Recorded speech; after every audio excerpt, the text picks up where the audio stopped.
So at my bottom, I was cohabitating with another alcoholic.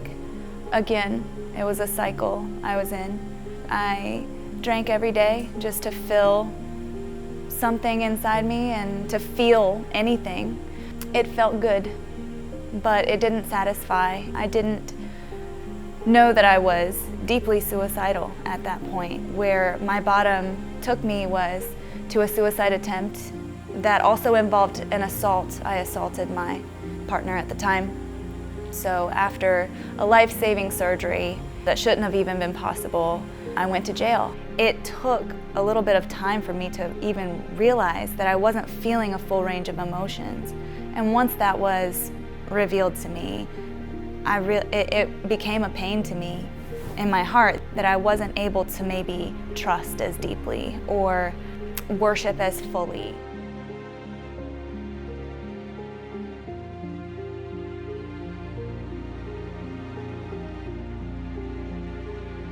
It was like, being a face in a congregation, being seen as someone who worshiped with their hands held high, but inside there was inner conflict, there were doubts, there were fears of being loved by God, being in community. I had not had community before. I grew up in foster care. I didn't have a family, so I didn't know what that looked like.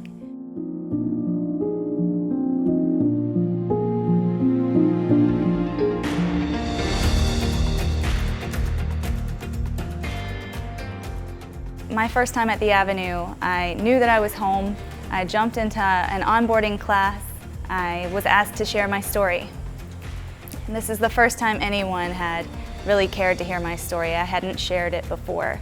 I came away with this sense of feeling fully known by another human because I felt known by God. Sharing your story with someone in the church and two men in the church, specifically for me, that was huge. And having them respond with love, affirmation, compassion. I felt known and also accepted.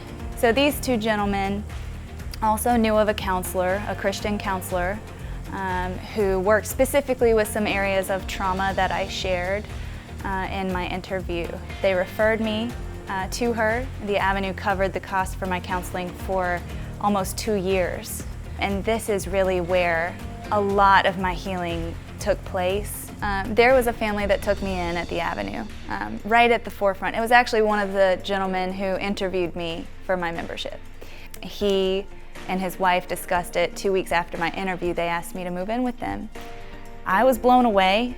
First of all, not only had I told this man all of the horrible things that I'd ever done and the things that were done to me, but he had heard those and not only given me superficial, external compassion, but for he and his wife to offer for me to come and stay with them at no cost to myself. They gave me everything I needed at the time. I do believe that God's purpose for that was to give me a safe place, a home, to kind of come undone, because that's what it took for me. Counseling was sort of God breaking the bones that had not healed right, resetting them so that they could heal correctly. I began to be able to make eye contact with men in the church and not feel shame or fear, and begin to make friends with other women in the church and not feel inferior or small. If I were truly exposed for who I am, that they would reject me. I began to see that there were a lot of lies I believed. I know that that wouldn't have been possible without going to counseling. There's no greater gift than being saved, set free, healed, comforted, brought into a family, and put into a position of being able to give that back.